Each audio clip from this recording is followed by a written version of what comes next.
And first on Fox, 3 people arrested in West Haven after an incident involving protesters and a driver who rushed through people walking along the street marching.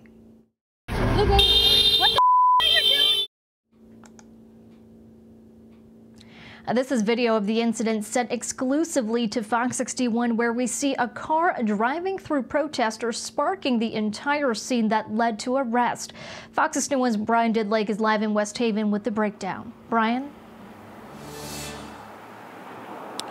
Carmen, we are outside of the West Haven Police Department across the street where we have protesters who are outside demanding answers on the 3 people that were arrested. Now, let me show you what's going on right now. We see police outside barricaded in front of the police department, and also we have protesters on the other side of this, and they're demanding answers. Emotions are clearly high right now, as I've heard shouts of abolish the police, or even just crying out about the anger and about, the events that happened today and being completely angry about it. But protesters tell us that all this could have been avoided and that today was supposed to be peaceful. What the are you doing? Protesters say this was the moment that sparked it all. It was a disgusting sight to see, so people were obviously upset about that, protesters, so we ran after her.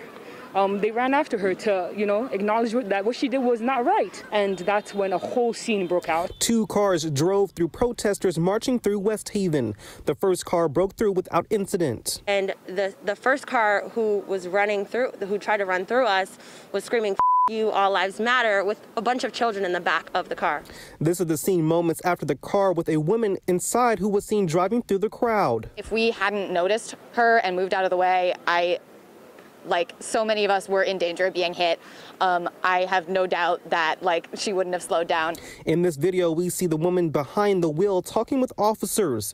All this happening near the Valero gas station just a few blocks away from the West Haven Police Department, where Marianne Solomon says they were protesting her brother's death. Mubarak, or Mubi, died after a high-speed chase in West Haven in January of this year. This was supposed to be a protest, to make noise and constantly get his story out there, as we're waiting for the state attorney's verdict on whether or not the murder was justified.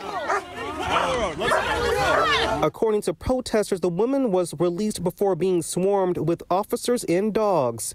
The huge police presence caught on video. They had the canine dogs held up, almost choked, and they're throwing the canine dogs at us. And so 3 people were arrested. There are 2 people in the hospital currently due to excessive force of the West Haven police officers. 3 people were arrested and 2 are in the hospital. Police addressed protesters who waited outside the police station looking for answers. I can't really right now. After the address, I tried to talk to the officer, but was denied, but was able to get a reasoning for some of the arrest through video obtained from protesters. Okay. Breach of peace and interfering with what? Interfering with a police officer. What was the police officer doing that he was interfered with? There was a major incident down there, okay? Okay. So he was part of that incident. He was fighting with the police, yeah. There is no video of fighting between police officers and protesters, but during the briefing, we learned one of the 3 people were tased. Taser. They tased him? Yes. So he went to the hospital.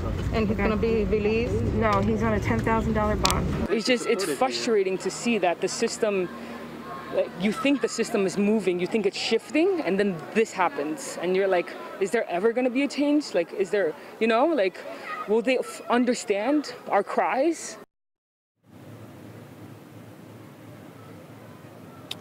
The names of those arrested haven't been released yet, but we are still waiting to hear from police from our multiple requests. We're live in West Haven. Brian Didlake, Fox 61 News.